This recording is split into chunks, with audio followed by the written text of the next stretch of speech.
persoas nos planteamos recuperar a cuestión da defensa do ferrocarril e a exigencia de que Ferrol deixe de padecer o allamento en xeral e ferroviario en particular que padecemos, para intentar que esa reivindicación e o debate que vai acompañado estea de xeito permanente no debate social e político de Ferrol e da nosa comarca, non sobre Ferrol, Eume e Ortegán. Non é que nos inventemos nada novo, é unha necesidade que todo o mundo reconoce como perentoria, unha débeda do Estado e tamén da Administración Autonómica que está por resolver.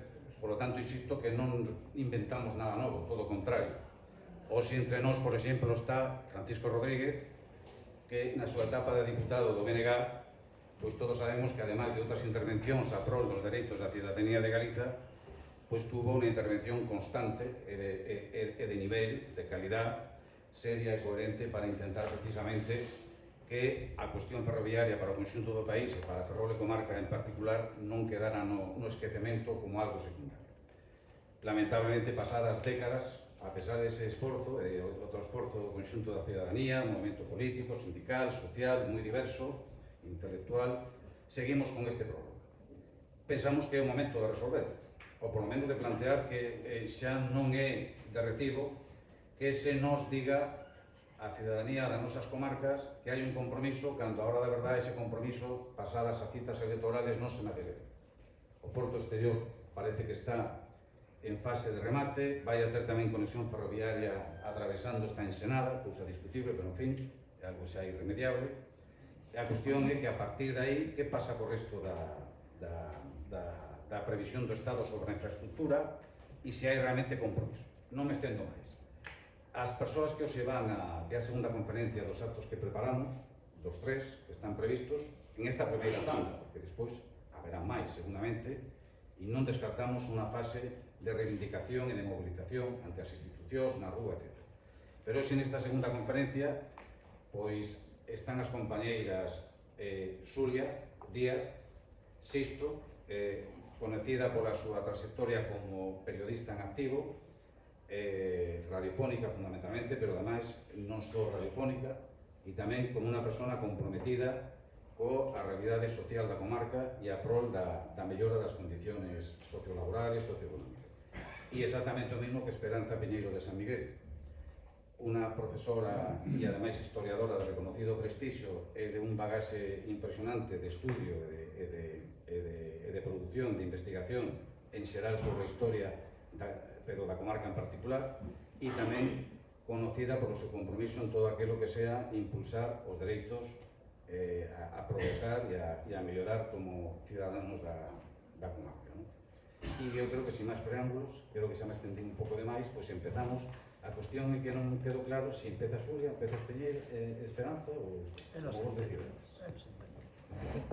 Boa tarde, empezo eu, porque falarei da historia e despois a continuación seguirá Xulia con algo xa máis recente.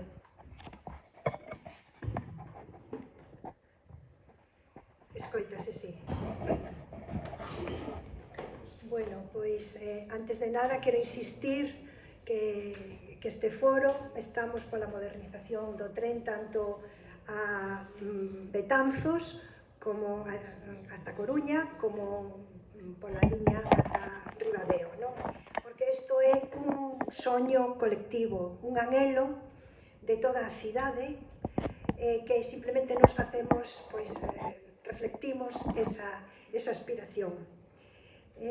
Para conseguilo, pois precisase a unidade, o tesón e a presión de todos, é fundamental, de toda a cidadanía, das forzas económicas, sociais, de todas as distintas administracións que se poñan de acordo e de todos os partidos políticos por riba dos seus intereses partidarios.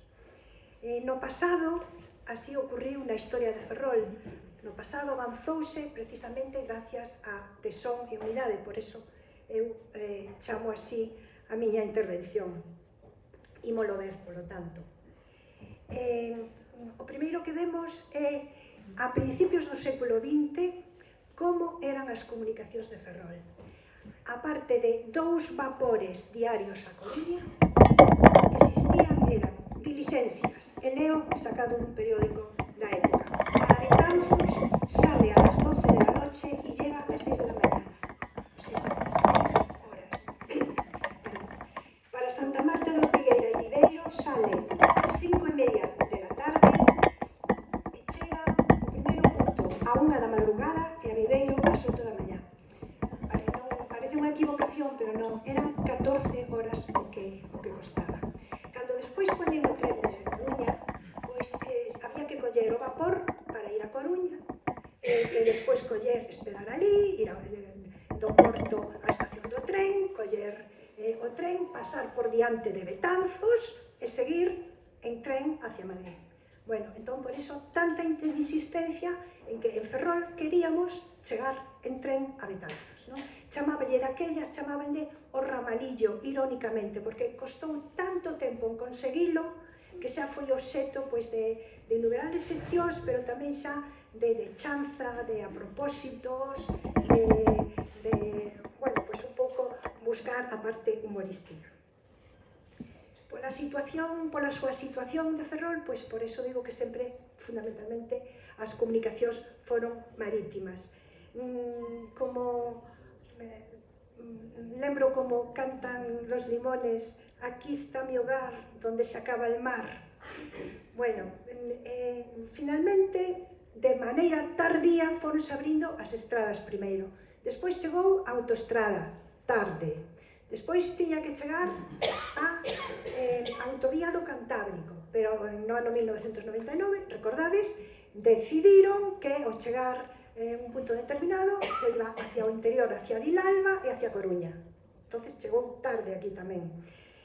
Chegou tarde o ferrocarril, do que estamos a falar, e, por suposto, chega tarde a modernización do ferrocarril.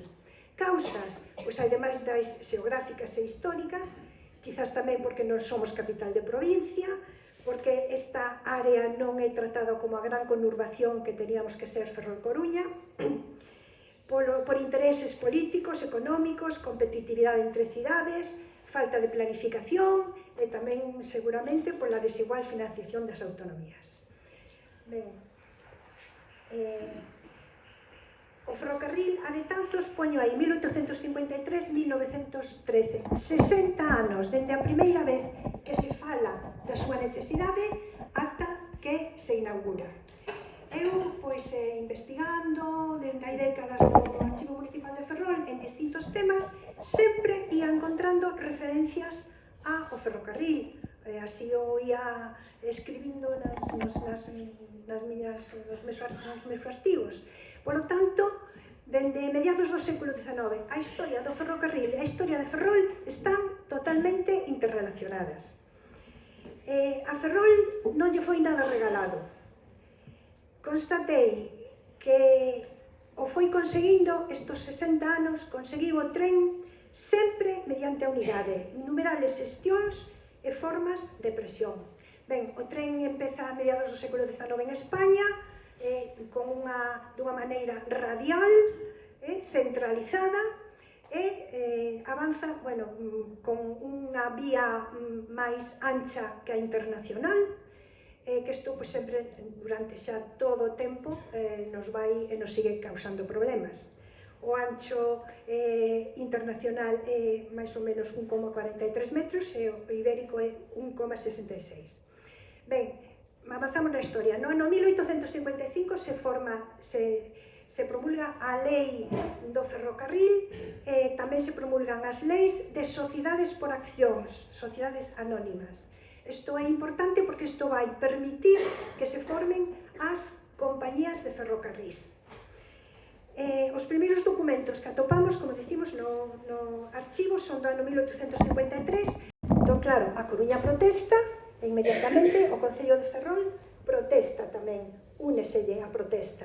Eu saco este cachiño de outro documento, non o do Concello, porque está encabezado por os abajos firmantes, vecinos, propietarios, comerciantes, fabricantes e navieros de Navilla de Ferrol, acuden á raíña, uníndose ao Concello. Aquí vemos a implicación da cidadanía, xa, non só son xestións feitas polos políticos. Que pasa pasa a continuación. Este é un mapa que tamén é moi visual do ano 1867. Aí en esas letras son os precios que terían o viaxar en ferrocarril. E aí temos de maneira moi gráfica como Galicia está baleiro. Aquí temos xa no ano 1800, cando se protesta a Coruña e Ferrol, que é o que fai o Estado? Decide construir unha liña que se vai a chamar o ferrocarril de Palencia a los puertos de Coruña e Vigo, porque sae de Madrid, chega a Palencia e bifúrcase, así se contentan as dúas zonas de Galicia. E xa neste mesmo momento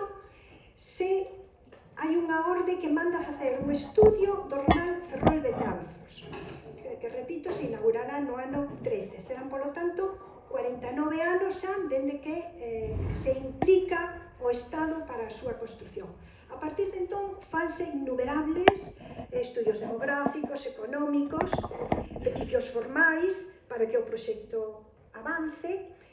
Isto é, por exemplo, un listado de cidadáns 907 veciños ferroláns que compran accións para o tren galego, que ia chegar a Coruña, pero que coa idea xa que despois tamén chegara de Betanzos a Ferrol. O sea que volvemos a encontrar a implicación da cidadanía. Este é un informe do ano 1883, donde non son estudios técnicos, estos feitos desde Ferrol, pois que fan estudios económicos, de repercusión, de viaxeiros. Os estudios técnicos os encargan desde o goberno. Pero, entón, a partir de entón, o que se van facer son subastas. Cando unha subasta do ramal Betanzos-Ferrol é alegría, celebración, chega o día e queda deserta. Outra subasta así ocorre, por exemplo, no ano 1877, 1887, etc. Que é o que ocorre? Que o goberno pretende, sen éxito, que este ferrocarril se faga con capital privado. Entón, como apenas subvenciona e a orografía é malísima, pois entón as subastas quedan baleiras, quedan desertas. Entón, na moitísima documentación que atopamos, continúan e van insistir ao Estado que queren que este ramal do ferrocarril se faga con fondos públicos. Esta vai ser a súa reivindicación constante a partir deste momento. Chegan os anos 1892 e 93 que son especialmente intensos porque hai moitísimas mocións dos deputados, hai comisión a Madrid, pedindo sempre que as obras sean a cargo do Estado, pero non hai vontade política.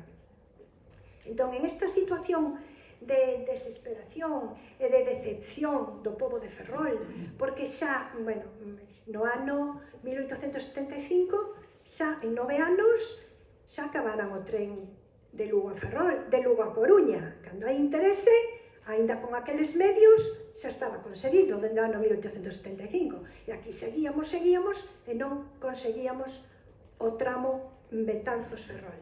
Entón, chegamos ao ano 1895 e hai este cansancio na cidade de Ferrol, este disgusto polo ferrocarril, e vai a ocurrir un acontecemento que vai a ser moi importante. Resulta que, isto é de cando se licitan as obras, este é o buque Infanta María Teresa. Este buque construírase en Bilbao, chegar a Ferrol aos nosos asteleiros e fora armado no arsenal. Saiu a dar un paseo pola ría para facer as probas de mar, chocou nos baixos e quedou dañado.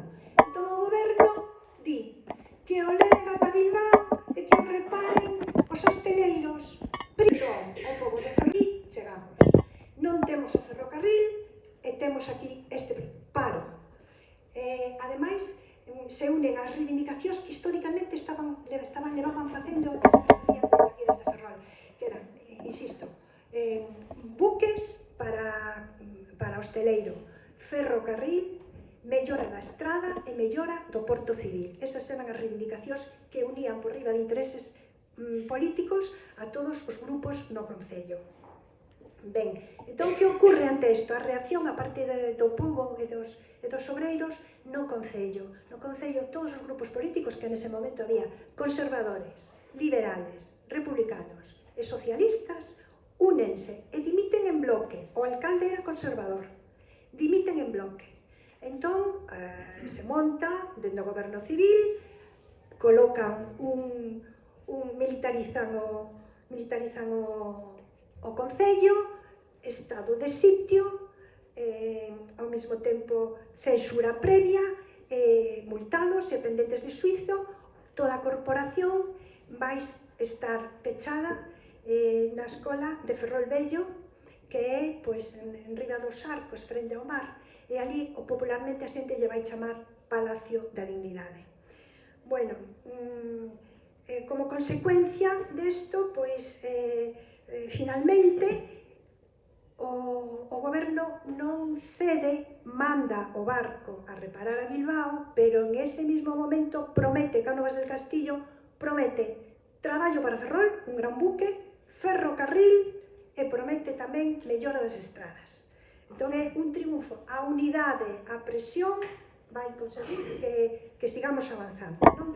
Entón, efectivamente, se vai construir aquí, bueno, ao mes seguinte chega o telegrama, xusto ao mes seguinte, chega desta promesa, un telegrama onde di: o ferrocarril vai ser construído con fondos do Estado. No ano, xusto, no ano seguinte, no, ao mes seguinte, no ano 95, 1895. No ano 1896, aquí di: el goberno verificará las expropiaciones y ejecutará las obras de explotación de fábrica. Subasta, 1896, festas, e a subasta, pois xa queda adxudicada. E que vai ocurrir? Xusto aos 4 anos, 1899, volve a haber conflicto. O barco que se construirá aquí, o Nueva Reina Regente, que cumplira Cánovas del Castillo, mandar o barco, está rematado. Entón, en ese momento comenzan unhos despidos masivos. Toda a prensa xa os chaman así, o titular, el despido. Entón, bueno, pois hai movilizacións e volta a dimitir outra corporación diferente, xa non era o mesmo alcalde, pero tamén con distintos grupos políticos, outra vez dimiten. Entón, estado de sitio, censura previa, xa de repente na prensa non podemos seguir o proceso, hai que seguir a través das actas municipais, porque hai censura de prensa. Finalmente, isto, pois, o goberno civil di que non admite as dimisións e sacan unha orden, chega tamén unha orden, unha real orden, que di que se activen os expedientes de expropiación e se inicien as obras do ferrocarril para que se lles dea traballo aos obreiros despedidos. O sea que é outra vez un logro respecto ao ferrocarril, porque ían lentamente. Esta é a Gaceta de Madrid, que di esa orden. Aquí poñemos, pois, a Cámara de Comercio, formase neste mesmo ano, entón vai a ser un organismo moi loitador durante todo o tempo que existiu, pero en estes primeiros anos, durante finais do 19 e principios do 20, para a consecución tanto do tren a Betanzos como o tren da costa. Ben, chega o comezo das obras no ano 1900. Este, por exemplo, é un pasquín humorístico, como decía antes. Cando ven aquí o rei a inaugurar as obras, o comezo das obras, porque primeiro houve que facer os estudos técnicos, chegaron os enxeñeiros, os recibían con banquetes de contentos que estaban aquí en Ferrol, iban facendo as expropiacións. Entón chega o rei Alfonso XIII, que ainda era un rapaz, coa súa nai, que era a raíña Resente. Hai moitas coplas. Entre as peticións, esta: como arterias de hierro los carriles de toda España cruzan la extensión, mas queda una ciudad sin engalzarse y esa ciudad es Ferrol. Ben, as obras comezan, van lentas, hai que unirse de novo en mocións, en artigos de prensa, en intercesións de todos os diputados, os senadores galegos, cartas aos diferentes ministros, para que asilicen, para que en todos os anos nos orzamentos pois se vayan concedendo os cartos. Ben, quero destacar o papel das mulleres nas obras do tren, con cestos na cabeza, retirando o escombro tanto da explanación como dos túneles. Eu entrevistei a unha muller que era do Barqueiro, máis recentemente. Ela estivera nas obras do ferrocarril da costa e me contaba como a dureza do traballo de todo o túnel xusto do Barqueiro do tren e o traballo de baleirar todo en riba das vagonetas que despois retiraban do túnel estes escombros. Ben, sobre as obras da estación do tren ten moito material a Asociación de Amigos do Museo do Ferrocarril, que está integrado neste foro que formamos, que xa somos moitas asociacións. Aquí está Armando, el e outros membros teñen un auténtico museo do ferrocarril, precioso, levan traballando, recompilando obxetos, fotos, documentación de hai 30 anos, eu teño que darlle públicamente os parabéns. Ademais, tamén esta asociación de amigos do ferrocarril fixeron unha publicación moi bonita, con moitos datos sobre a historia do tren. Tamén hai magníficos libros sobre o tema, de Guillermo Llorca, que tamén está aquí, fixo un libro específico sobre o tren Ferrol Betanzos. José Antonio Gómez, que tamén fixo outra publicación sobre o tren da costa, e logo se atopan infinidade de artigos na prensa e nas revistas escritos en todos os tempos. Bueno, o tren, ademais de mercadorías e de pasaxeiros, facía outro servicio importantísimo. Bueno, primeiro poñemos as obras, as fotos das obras, que foron duras de facer o tren, as pontes, esta é a ponte de Pontedeume a medio facer, esta é a ponte sobre a ría de Ferrol, tamén a medio facer. Aquí temos a estación de Miño, claro, houve que facer. A vía que se fixo foi de unha única vía, o que pasa que doble nas estacións do tren para os cruces. Aquí temos, pois, bueno, a circulación xa cando se inaugura no ano 1913, finalmente. Esta tamén é o día de inauguración en Neda, con presencia de moita xente. Bueno, pois era un acontecemento despois de tanto tempo de esperar. Esta é unha fotografía moi curiosa, que eu non a coñecera, tamén facilitada por a Asociación de Amigos do Ferrocarril. Aí vemos a máquina do tren que está xusto na punta de Curuxeiras. Aí está a lonxa, despois está a fábrica de xeo e ao fondo vedes as casas esas que están cos arcos onde están as cafeterías. Como chegaba hasta aí. Esta outra foto pois é dende o outro lado, tamén no Porto de Ferrol, pero xa por diante do baluarte, da muralla do baluarte.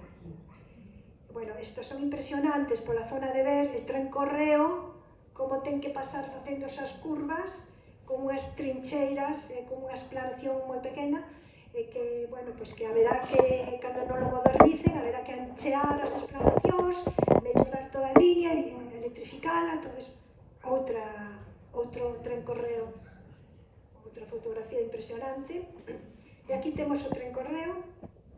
Isto facilitoume un amigo, Juan Bouza, que porque resulta que ele foi traballador do tren, traballador de correos, pero dos que se chamaban ambulantes, que ian coas sacas, fundamental, antes o tren tiña que sair pois primeiro en diligencias e despois saía en vapor cara a Coruña, cando Coruña xa tiña tren e despois marchaba tren desde Coruña.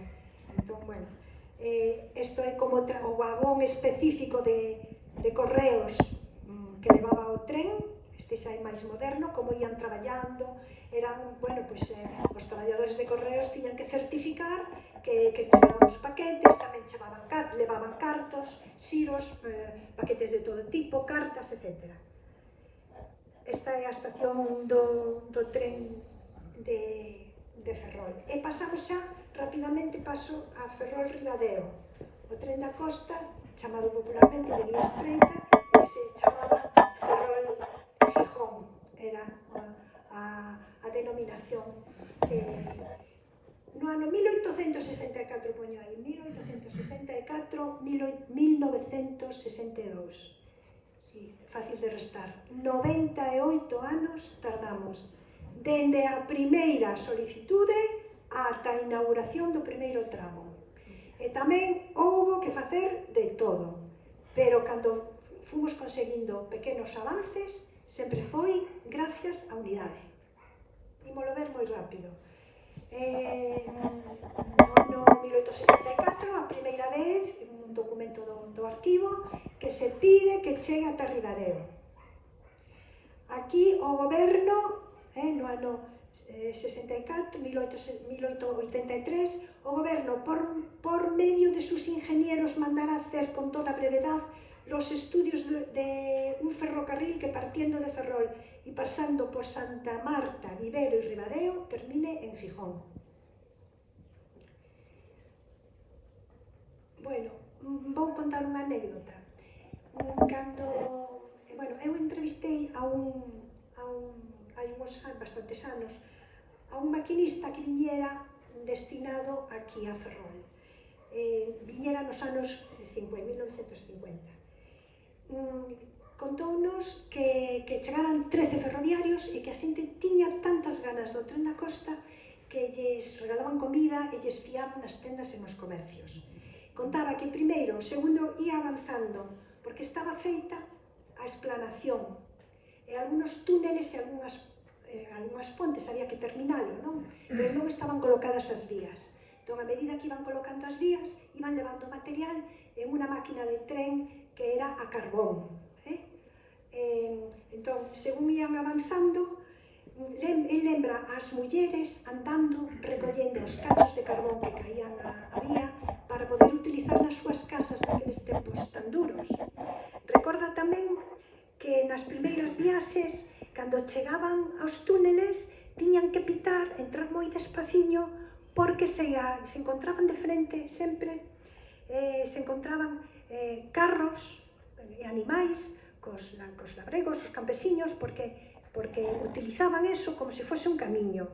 Entón, cando eles lles protestaban os do tren que tiñan que parar, eles dicían: nos levamos toda a vida pasando por aquí e queremos seguir, porque era xa como un camiño.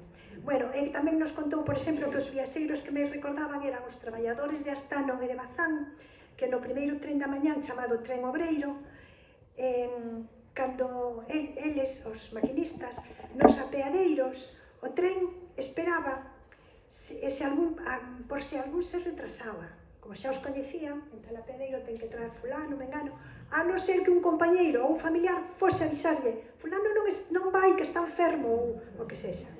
E despois tamén outra cosa que recordaban eran as vendedoras das feiras e as que viñan a vender a plaza, con polos, con produtos do campo, con porquiños, con leite, con todo eso, non? Bueno, e rapidamente resumo os fitos máis importantes. Isto que decíamos dunha asamblea. Aquí, como xa fixeron tantas cousas, tantas protestas, xa sabían da historia de Ferrol, entón van a inventar unha nova forma de presión que son as asambleas. A primeira é do ano 1903, Asamblea en Vegadeo. Concellos, deputados provinciales, parlamentarios, forzas vivas, Cámara de Comercio, prensa, a importancia da prensa, quero recalcar, que sempre apoia e sempre...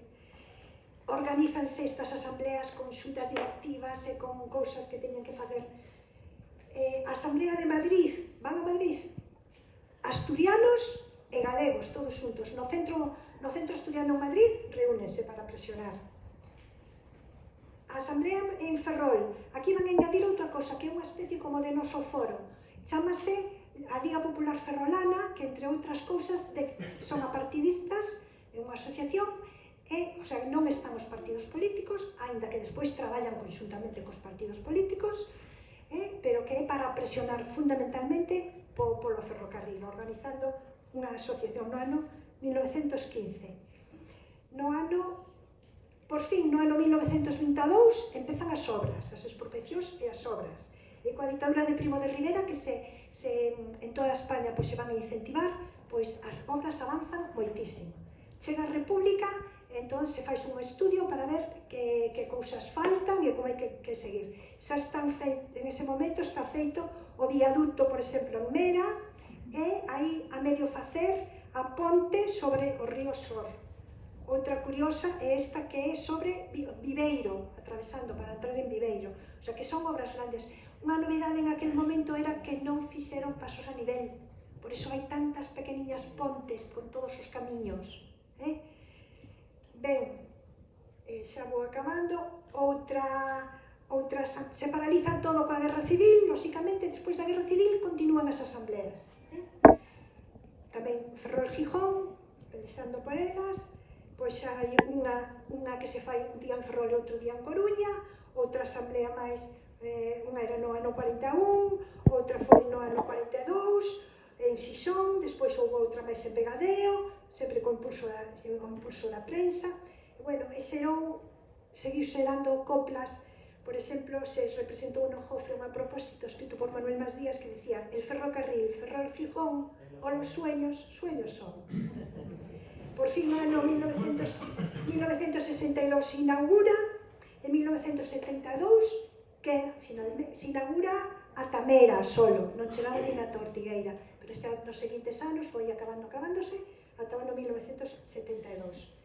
Ben, para finalizar, eu chego aquí a Ferrol na década de 1980 e daquela, pois, eu ia a León, ao País Vasco, a Madrid, en un tren que tardaba moito, pero tardaba o mesmo que se fosa dende o meu Vigo natal, por exemplo.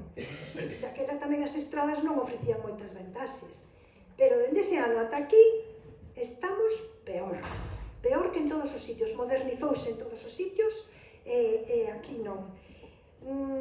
Incluso hai un tren, agora só vemos a oferta de hoxe, agora vos vai falar Julia a partir desta época, pero vemos que só saen 5 trens da estación de Ferrol e volven 5, e só hai un de ida e outro de volta a Madrid que é sin transbordo.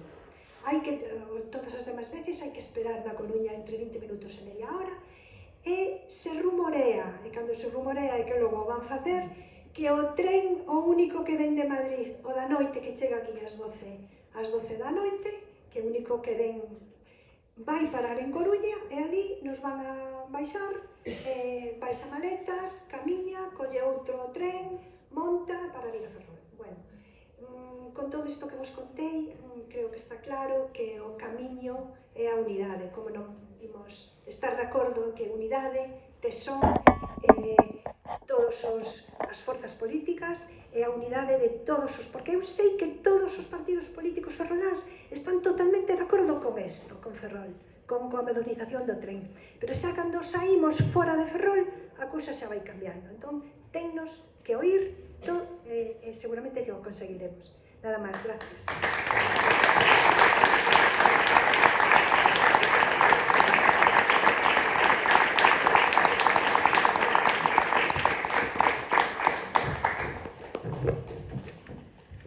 Para non mover os cables, non vai a ser.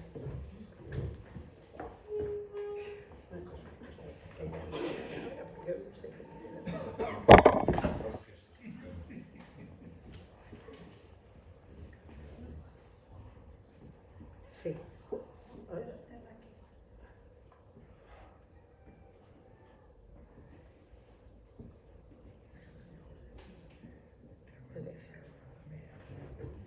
Bueno, boa tarde, gracias a todos por venir. A verdade é que é moi agradable estar así nun lugar con xanta xente coñecida, con políticos que tamén tiveron e teñen representación e fixeron tamén moito pedindo ferrocarril para a zona de Ferrol e para Galicia. E eu vou a comenzar facendo un percorrido pola chamada modernización que empezou despois do inicio da democracia, uns anos, a partir do ano 1978, casi 1980, hasta que no ano 1992, por motivo da Exposición Universal de Sevilla, se inaugura o primeiro tren de alta velocidade. Fago un repaso pola alta velocidade deprisa para saber, un percorrido para saber que Galicia nunca o contou moi pouco contou, non vou a decir nunca, pero sí chegarán a unha conclusión, contou moi pouco no Estado español no plan das modernizacións que se levaron a cabo. Bueno, eu quero comenzar, xa facía unha referencia, Esperanza, a idea que hai de ferrocarril no Estado español, que é unha idea totalmente francesa, un ferrocarril en rede, como ven. Pois, a ver como se pone toda a pantalla, a ver, aquí. Sí, non sei se está.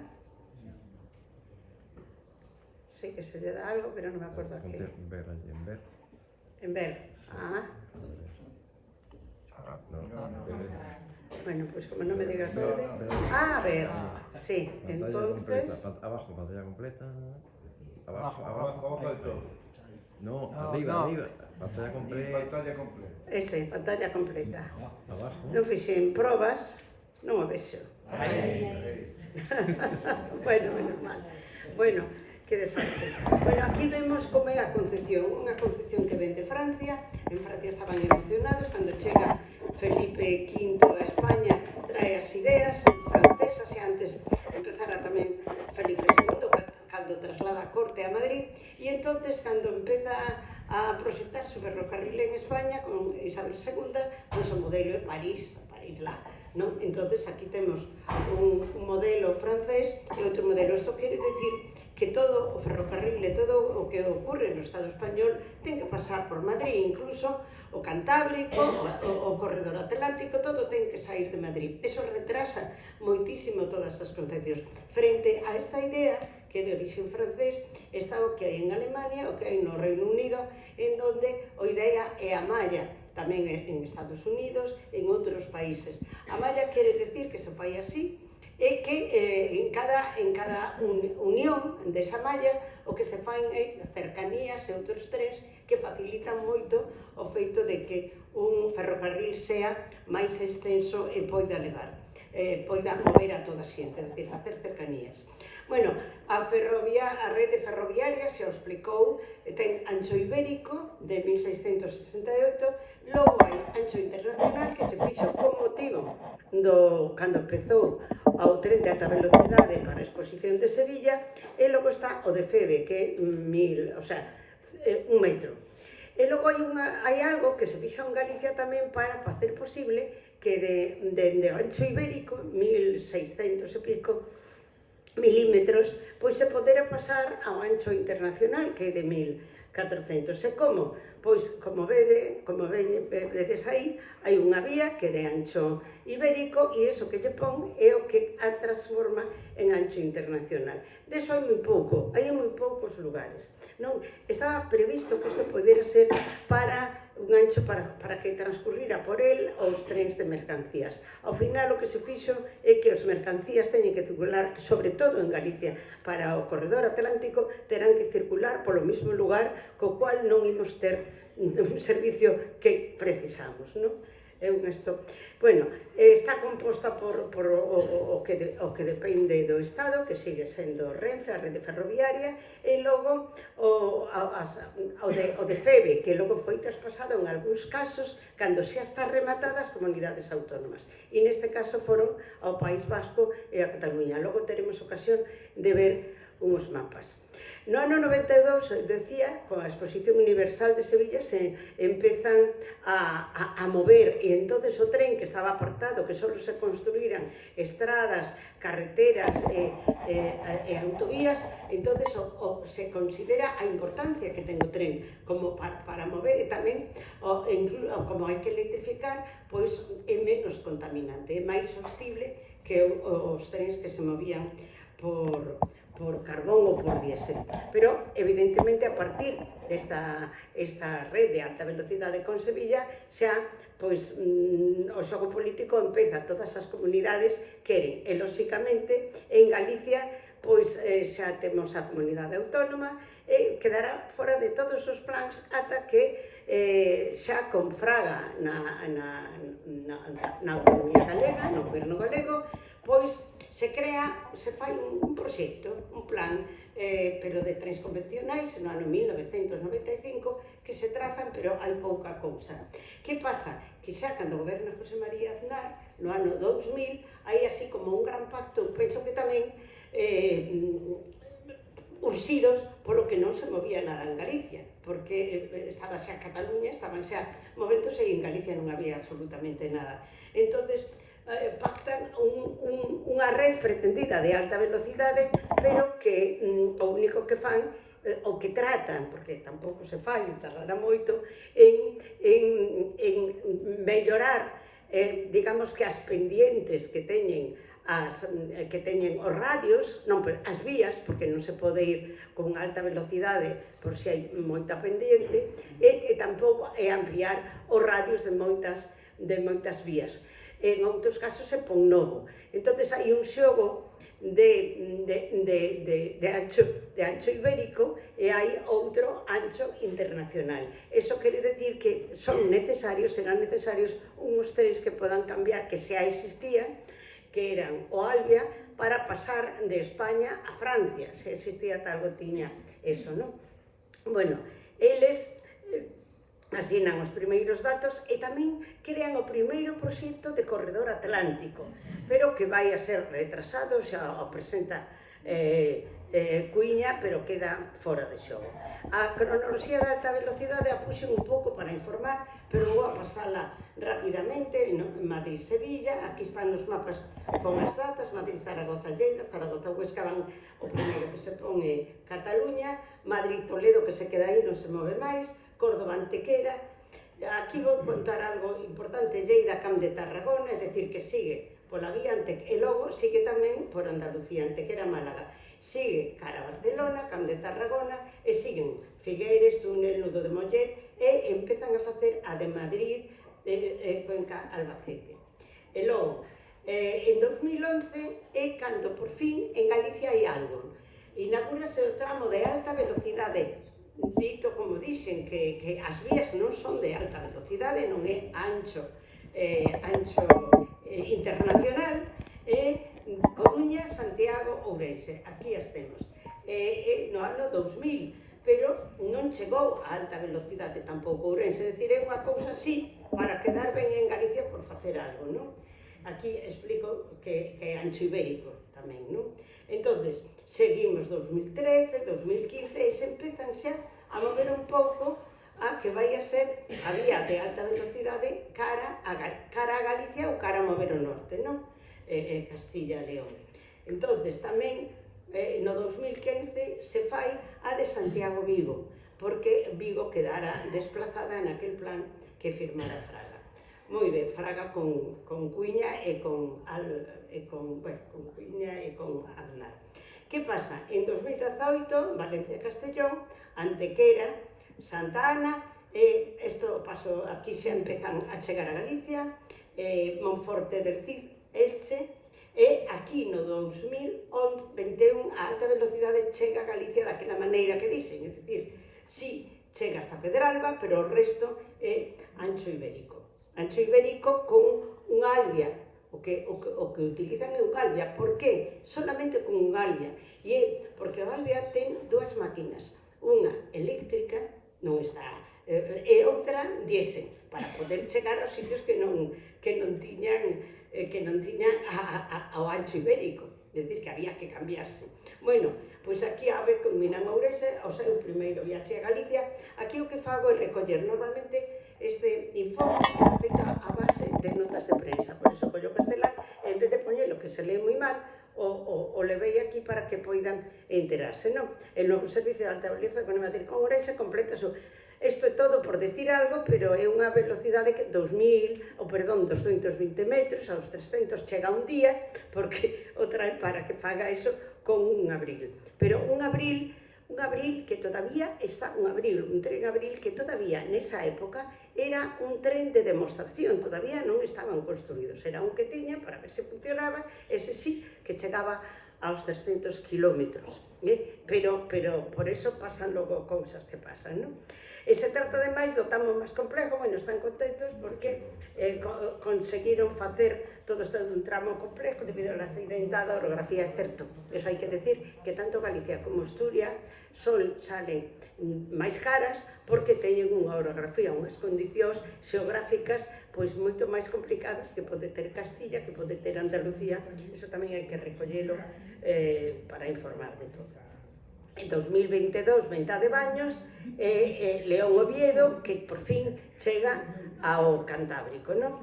Entón, Galicia e a modernización ferroviaria que é o que nos fai falta. Aquí é onde, de alguna forma, enseñamos o que ocorreu no ano 2000, é dicir, Aznar e Fraga chegaron a un acordo porque Galicia estaba quedando fora de todas partes, e no ano 2001 se presenta no Parlamento, hai un debate que, bueno, aquí hai políticos que lembrarán do forte que era aquel debate, e aquí o que firman eles, pero que non, que o único que hai é isto, é dicir, non se chega a realizar, pois é que establecen unha alta velocidade que vai desde Ferrol, aquí ven, no mapa, por eso trouxen o mapa e o recorte da prensa, vai desde Ferrol, pasa por Betanzos e chega a Portugal. É dicir, estaba concebido como corredor tamén, como tren de mercancías, e non se esquecen de Lugo, que de momento está mal, tamén sigue por Lugo. Bueno, hai un debate inmenso,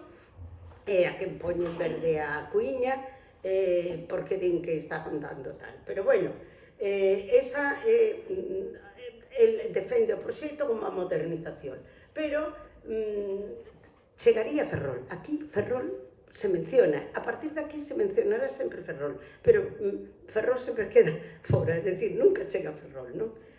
Entonces, o traxito que ten ese tren, ese proxecto que presentan, que non sei se non existe un informe, ou non se coñece que existira un informe que estivera a exposición, sitúa a distancia de Ferrol, o tempo de chegada de Ferrol a Madrid, estamos falando do ano 2001, en 4 horas. Entonces, de momento ainda non chegamos, pero tampouco sabemos a fiabilidade que ten isto, porque só estaba desenrolando en medios e non se presentou o proxecto. Ben, que pasa? Que a situación cambia no ano 2002, o accidente do Prestige, pois cambia todos os plans, veñen a Galicia para Aznar anuncia, bueno, pois o plan Galicia, unha cantidad de millóns impresionantes, e anuncia tamén a construcción de 270 km de tren de alta velocidade. Outra vez máis, é dicir, aquilo que había volve a repetirse. E citou o inicio da planificación do corredor atlántico, da AVE do Cantábrico, é dicir, ese corredor que aínda está por facer, pois cita Ferrol, Asturias, Cantabria e Bilbao. O valor que poñen é de 1.476 millóns de euros no seu tramo galego, esa parte galego. O inicio dos estudos tamén de Ponferrada a Monforte, así como da conexión Lugo a Coruña, é dicir que hai doble vía. Todo iso suma 1.470 millóns de euros. O debate que houbera no Parlamento todavía foran pesetas, unha cantidad impresionante, non? Entonces, en ese momento ven Álvarez Casco e licitou todo, é dicir, todo se iba a facer. É dicir, íbamos a ser Galicia unha auténtica maravilla. Aquí temos Santiago Ourense, pero, evidentemente, despois do Prestige, chega ao goberno Zapatero, no 2004, e cambia absolutamente todas as perspectivas. Entre outras cousas, porque chega unha ministra que se chama Magdalena Álvarez, e según os medios e o que pasou, e podemos ver, no 2007, a súa pretensión era chegar a Málaga, a vía de alta velocidade, o antes posible, cousa que o logra. É dicir, Galicia, xa sabedes aquelas cousas que dixera sobre Galicia, e non se trata, era ela. Tampouco avanzou os proxectos do tramo que partía desde Olmedo ata Zamora. O plan Galicia, eso queda conxelado. Ben, ao parecer o que pretendía, bueno, o do AVE, e quedou relegada naquela época, na primeira parte, hasta o ano 2007, era unha época de bonanza económica, todo parecía ir ben, incluso se quería invertir, cousas que tenían tal, pero o propio Emilio Pérez Touriño, cando xa non está no poder, declara, e isto está nos medios de comunicación, que os proxectos da AVE galega estaban guardados nun caixón do Ministerio. É dicir, que non é cuestión de criticar a uns a outros, porque en realidad está sin facer por uns e por outros, non? Entonces, se firma o Pacto do Obradoiro, xa sabedes, a partir. E hai un acordo histórico no ano 2009. Bueno, era o AVE, pero tal. Bueno, aquí está. José Blanco suscribe con Feijóo un acordo no que se fixaba para o ano 2015 o fin das obras de alta velocidade. Aquí é cando está Zapatero, José Blanco, firman eso. E, bueno, intenta facelo e consiguen algo.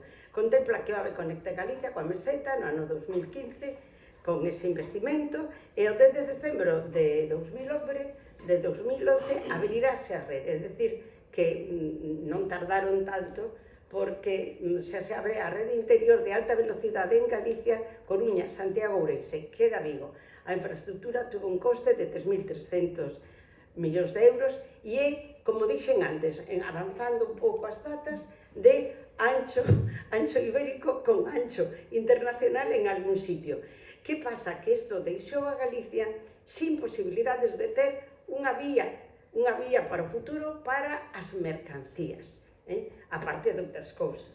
Ben, isto é o viaxe inaugural que ven todo o mundo para ese tramo de Galicia a alta velocidade e, bueno, esa durou unha hora, que viñeron todos, isto pasamos porque son todos os políticos, pero, bueno, foi de moita celebración porque veu Álvarez Cascos, que xa non estaba no goberno, e o percorrido pasará a 38 minutos desde Santiago a Ourense, é dicir, nese momento, porque ven un tren Abril, que era o que dixen antes, se traerá un tren Abril de 300, que é un tren de pego, porque estamos facendo, e o de Coruña a Santiago en 28 minutos.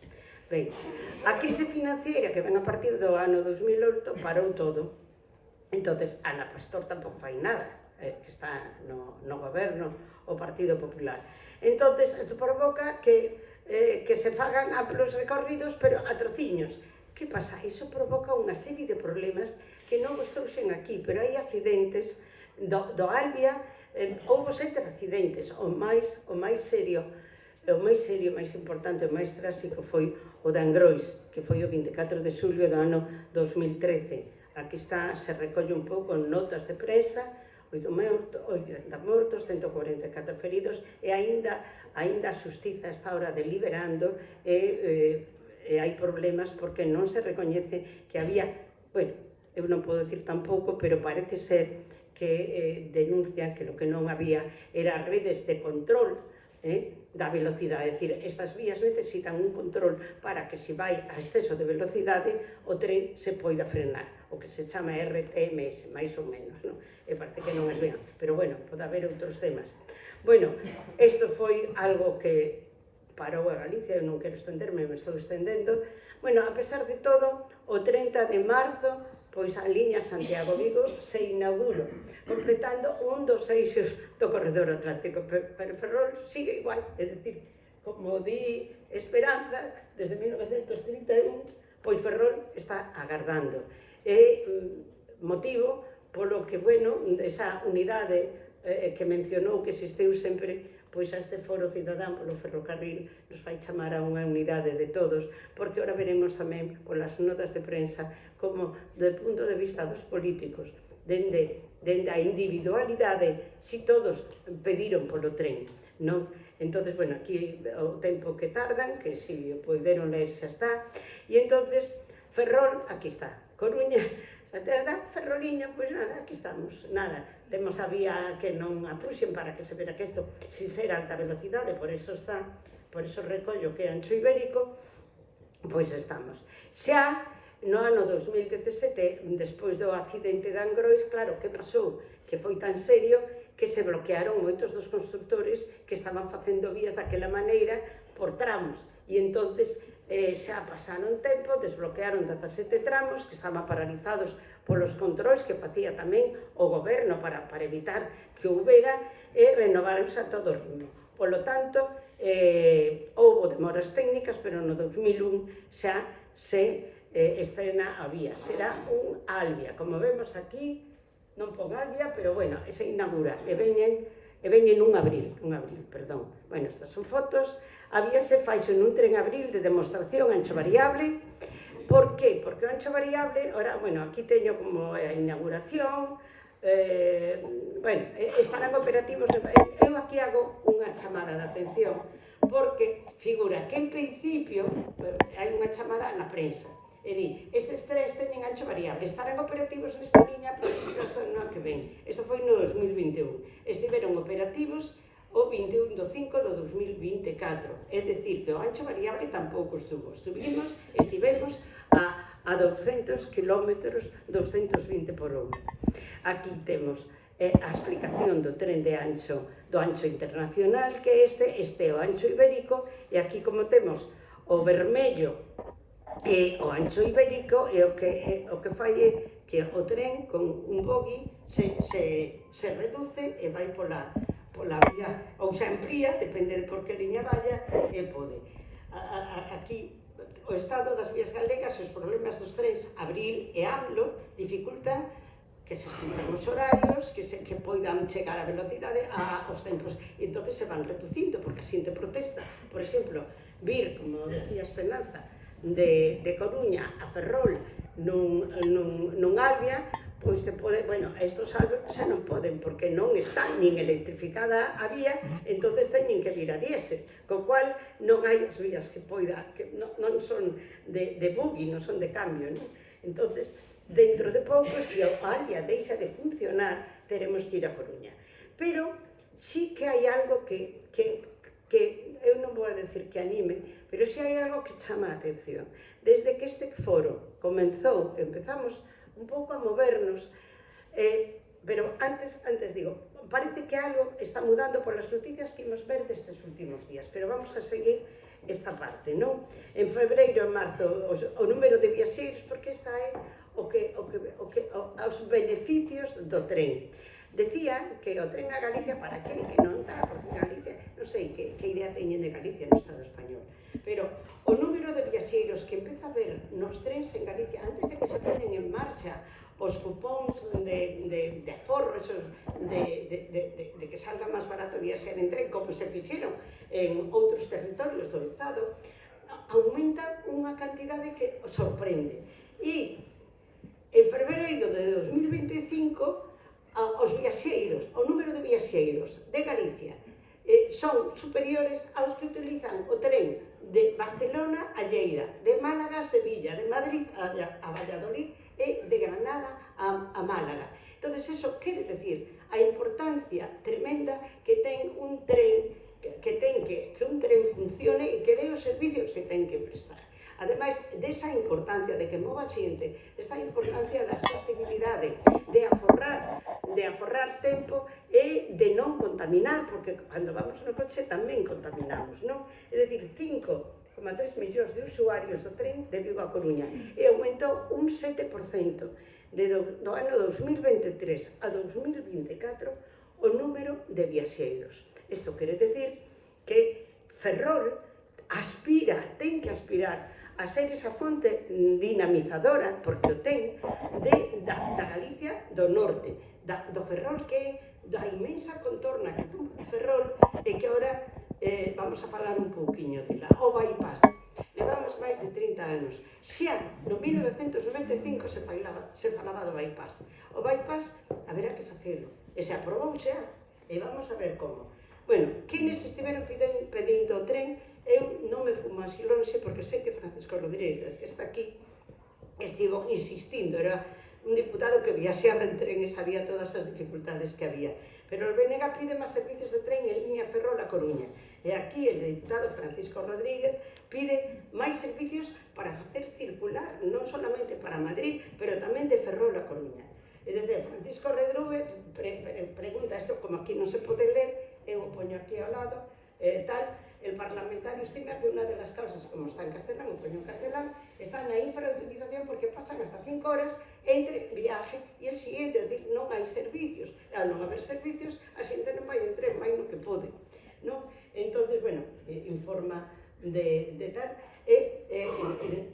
o 1 do 10 de outubro de 2022, Ángel Matos, sendo alcalde, e Inés Rey, tamén, cando o ministro de Transporte di que vai a modernizar, pois protesta de alguna forma, porque mientras a Xunta recuerda as múltiples reclamaciones que ha levado ao Ejecutivo Central nos últimos años para dar mejores os alcaldes de Ferrol e Coruña, respectivamente abogan por la construcción de un nuevo tendido, é dicir, é necesario un novo tendido, por moito que nos estemos a conformar con un tren que chegue a Ferrol dende Coruña en 40 minutos, 35 minutos, non? Pero xa se está a abogar por outros partidos políticos e por outras plataformas a que tamén estivo Ferrol en Común, non? Contempla unha, bueno, a Leste Superior, din que teñen un proxecto, non o vimos, haberá que pedirlo, contemplan inversión superior aos 700 millóns de euros. Non o teño, quería chamalos, pero non me deu tempo, non? Sitúan o tempo de viaxe en media hora, o que sería moi positivo, non? Rei Varela, isto fai unha intervención no Senado, non? Entonces, bueno, presenta la Comisión de Transportes, aprobó tal, el proyecto de la línea Ferrol-A Coruña y la cuantía necesaria para las obras de la variante de Betanzos sin Festa. Tamén solicita a Comisión la inclusión del eje entre Ferrol, Coruña, Lugo e Monforte, porque Lugo aínda está peor, casi peor que Ferrol. E están facendo a estación intermodal, pero aínda non ten vía tampouco, igual que nós, non? E cando nos falan desde o goberno, nos falan do ano 2050, non? Aquí o alcalde, Rei Varela, di que polo menos a ver se está no 2030, a mí me parece tardísimo, pero bueno, tal. Diego Calvo, por iso aquí eu empezo a considerar que a medida que nos movemos, que nos imos movendo, tamén se vai movendo algo, non sei se logo paralizarase, pero que probablemente se paralice, pero temos que seguir pedindo, non? Diego Calvo reclama o tren de cercanías gratuito entre Ferrol e Narón e critica o retroceso hacia a Mariña. Bueno, además isto aplicar gratuidade porque se está facendo en Asturias, se está facendo no País Vasco, nos Bases, non? Bueno, o Corredor Atlántico tamén fala dele. E logo, eso foi, temos aquí a data, 11 de 2024. E aquí temos o 18 de novembro, é dicir, un mes pouco máis despois, antes sale o anuncio do Ministerio, está xa no boletín oficial do Estado. Xa pasou un mes, xa nos teñen que decir que vai, porque xa está aprobado o bypass. O bypass ese que é maravilloso, que nos vai a forrar 6 minutos e que costa 28, me parece, millóns de... Bueno, eso xa está dentro. O bypass, que é o bypass? O bypass, esta é a liña que ven a Coruña, vai para aquí, e sería, isto vai aquí, chega aquí, entón, bueno, non señala. O que está en color azul é o que vai a forrar. Hai dúas pontes que pasan tal, e son 28 millóns de euros, non? Entón, está, a ver si expón o transporte e mobilidade sostible, a ver si ten axuda da Unión Europea. Bueno, ainda que chega despois de vida, a noticia é valorada positivamente por todos os grupos do Concello de Ferrol. Alcalde Rei Varela, avance era unha boa nova, pero intolerable o tempo de viaxe ante ambas cidades. Os grupos do PSOE e negar Ferrol en Común tamén valoran positivamente este paso. Ángel Mato considerou que a noticia moi boa para a cidade, pero aínda queda moito por facer. Bernardo Pérez, que é o secretario do tal, tamén di o mismo. Agora quedaría a seguinte fase, que é a mellora do trazado de Betanzos a Ferrol para permitir que a conexión ferroviaria sexa que todos desexamos. E tamén os xornais están sacando todos estes días notas interesadas, pero todos os días, sobre a situación. A Opinión, o 24 de novembro, fai un editorial, publica como medida do periódico por Ferrol Coruña. Di, bueno, que é moi bonito porque o fai en plan poético e en un día claro, en algunos puntos da Coruña non hai ningún problema para ver o puerto exterior de Ferrol 53. Entón fala da cidade das rías e todo o demais. Ferrol e a Coruña non se poden permitir o lujo de seguir sin acceso a un medio de transporte moderno, é dicir, que na Coruña, bueno, pois valoran en 600 e pico mil persoas as que se poden beneficiar desde Ferrol a Coruña. Eles falan de Coruña. Hai outra cantidade que manexamos aquí. Renfe estudia na Voz de Galicia, isto xa figura onde? Na prensa. Por iso que decía eu de que se vai repetindo, que parece que hai interese, pois figura, Renfe estudia recuperar en maio un Alvia directo que una Ferrol, Lugo e Madrid. Suso Varela, é o que firma, eu digo así para que quede que non tal. O paso cobra fuerza la idea que a partir de enero del 2000 llega un tal Abril a la capital lucense. a ver se está electrificada, porque senón non pode chegar. Cuando esté abierta la intermodal electrificada la línea a Ourense. Bueno, está por ver se el viaje será directo. Aquí hai unha cousa peligrosa, porque xa o comisionado do goberno para o tema di que ao mellor é para o 2050, para o tema do corredor atlántico. Está por ver se o viaje será directo a través de un Alvea, 730, ou, sin embargo, el viaje de Lugo a Ferrol se haga a media distancia, con medio distancia, es decir, que hai que coller outra cosa para hacer transbordo e vir a tal. A finales da ciudad departamental había perdido, a finales de 2000, es decir, se recolle nese editorial, ¿no? A finales de 2024, uno de los 3 servicios que bueno, sale en galego, castelán, que está na capital de España, aunque a cambio se asignaron 2 aulos e sus conexiones con el AVE. Bueno, 2 aulos que un pola mañá e outro pola noite. Explicaba o que e que ao mellor tamén decían que podían quitalo, verdad? Co cual hai que ir a Coruña. Bueno, isto eu quero dicir que tanto no pasado como na actualidade ven demostrándose que é fundamental a unidade e compre non esquecelo. Eu apuntei a todo. Bueno, Ferrol, Eume, Ortegal e Feve.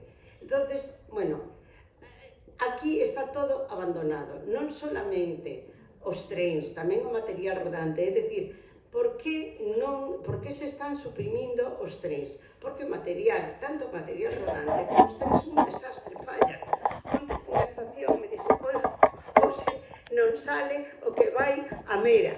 É dicir, a xente chega, entonces o levan a anterior e dali lle poñen un taxi ou lle poñen outra cousa, é dicir, que é un auténtico disparate que está pasando en Galicia co tren de Feve. Este é fundamental, como veremos ahora, porque son os que contribuyen a vertebrar as comunidades, os que crean ese aspecto de comunidade que nós en Galicia temos e que non podemos perder, porque une toda a comarca, facilita que a xente se mova en ferrocarril coñecendo as localidades do seu entorno. E isto é necesario facer un investimento e tamén a electrificación da vía e a renovación de trens como se está facendo en Cantabria e en Asturias, que ahora o vou a enseñar. Bueno, eso xa é certo, isto é as protestas da situación do Ferrol Ribadeo, e se centra en el AVE e estas zonas, bueno, pero en Galicia, do que se esquece de Galicia, e a comunidade autónoma tampouco di nada en este aspecto. Los nuevos trenes de ancho métrico de Renfe, estes son os que se están poñendo no resto. Aquí en Galicia non temos nada, trenes que están facendo para circular desde Asturias ao resto, incluso que poden chegar a Francia, e que utilizan para cercanías. Aquí temos a estas cercanías Ferrol, aquí temos as paradas que facía antes, que ora fai moi poucas, e a veces que moitas se perderon, e agora quedarán en 4 ou 5, e moitos días fallan, é dicir, que non se pode contar con que a tal hora teñas un cercanías. Hai pouco entrevistábamos a unha representante dunha asociación que necesitan o tren de Taimadán, e sinalaba como xente con dificultades de todo tipo, que ao mellor consigue un traballo, non pode ir ás veces porque lle falla o tren, e é necesario o tren e todos os medios que ten ao seu alcance. Aquí poñemos os horarios da liña de cercanías que, como dixen, se cumplen pouco. Bueno, isto, como xa explicou Esperanza, vamos a pasalo porque foi o tempo de que se foi acabando, verdad? O tempo en que ano se foi construindo e como chega e como estaba previsto que chegara hasta aquí. E isto é de Oviedo Santander. Enseño isto porque este é un cercanías, un auténtico cercanías. Este está funcionando, está vertebrando toda Asturias. É dicir, nós non podemos ir a Oviedo. En Ribadeo quedamos ali si chegamos a Ribadeo. Isto é un tren regional Oviedo-Santander. E logo este é unha liña Santander-Bilbao. Isto con eses trens que están poñendo xa en probas, pero que están construindo. Santander-Bilbao, en Cantabria. Este é o cercanías de Bilbao. Solo Bilbao ten este cercanías. É ancho de Feve, pero está funcionando, está unindo todo o territorio. Aquí, Bilbao. Aquí, Bilbao está rematando en Bilbao, o País Vasco, tardou en chegar a alta velocidade. Entre outros motivos, porque houve problemas entre Vizcaya e Guipúzcoa, sigue habendo algúns problemas políticos, pero esta é a liña de alta velocidade que ainda está por inaugurar, pero é alta velocidade do País Vasco.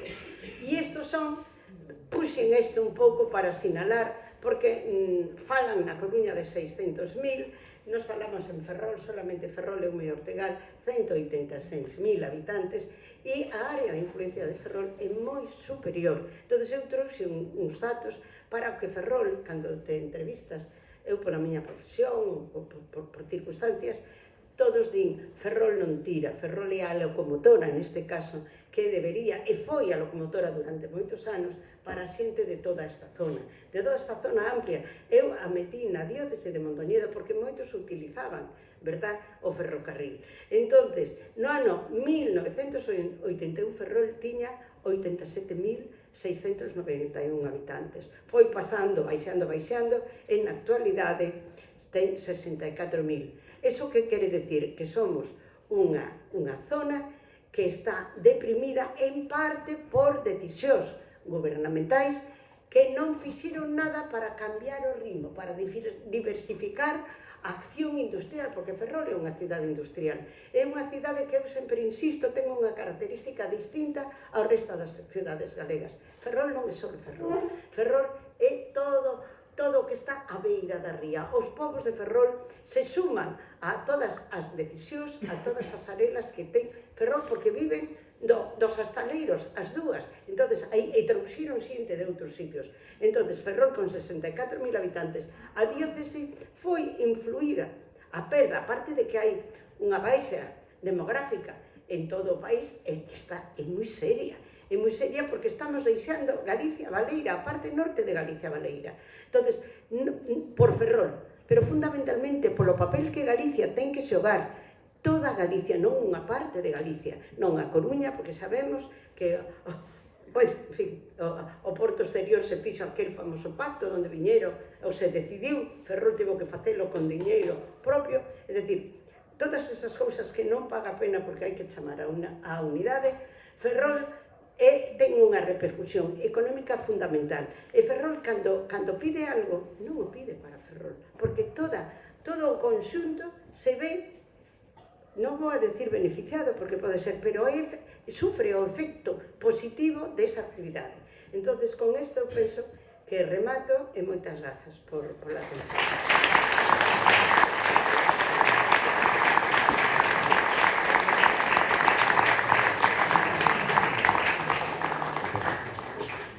Como vedes, as nosas dúas conferenciantes traballaron arreo as súas respectivas intervencións, demostrando ademais que a súa actividade laboral non era só laboral, sino vocacional.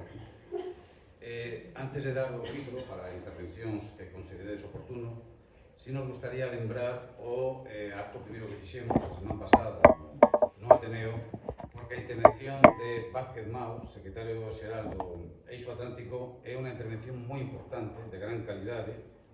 Haberá aseveracións, como sempre, discutibles, pero no fundamental foi unha intervención moi interesante de nivel que coincidiu ademais coa presentación polo propio Eixo Atlántico de un informe serio, elaborado, que facía balanzo dos últimos 20 anos das infraestructuras viarias e ferroviarias de Galicia, das eficiencias e do que queda por facer nos próximos 20 anos. E había unha mención moi especial ao ferrocarril en Ferrol, Ferrolterra e Ume Ortegal, as deficiencias, e como esa ausencia de investimentos e desenvolvemento non é só un atentado, un ataque aos intereses como comarca, senón ao conxunto do país de Galicia.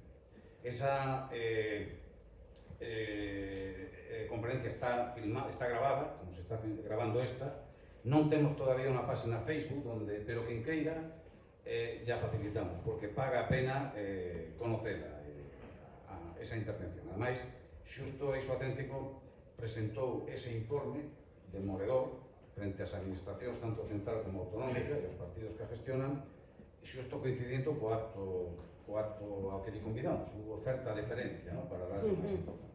Bueno, a segunda cuestión é que esta conferencia tamén está filmada, non temos página, non temos Facebook todavía, pero que na queira, cando este montada, nos recibes e se envía por WhatsApp, ¿no? E nada, aclarado eso, bueno, unha cosa que decía Vázquez Mao es que sí, 243 millóns se piden para o proxecto de Altri, non? Con bastante menos teríamos ferrocarril en Ferrol. A fondo perdido. Con bastante menos. Porque demostraba ese estudio que se podía facer un espacio de tempo breve, relativamente breve, con un coste razonable, as obras necesarias para que o traxecto ferroviario Ferrol-Coruña quedara en 35, como máximo 40 minutos, que é precisamente o traxecto idóneo para que funcione a lei de oferta e demanda ante un servicio público, que a xente use o servicio público porque ese servicio público oferta precisamente, ahora que redundamos, un servicio que sirve para a vida cotidiana, para o traballo, o estudio, etc. Bueno, se non me rollo máis. O micro está aberto para quen queira. Pasamos a... Despois. Bueno, parece que volvemos aos tempos da dilixencia, porque eu fui a Madrid non fai moito no tren ese de alta velocidade, desde a Coruña, tuve que ir a Coruña, e non estuveron mangados en Ourense, e de Coruña a Ourense non pasamos de 80, en algunhas partes da meseta chegou a 300, quere dicir, ainda chegamos con 1 hora e pico de retraso previsto, pa aquí chegamos con 5 horas, pero eu vou ao fondo da cuestión.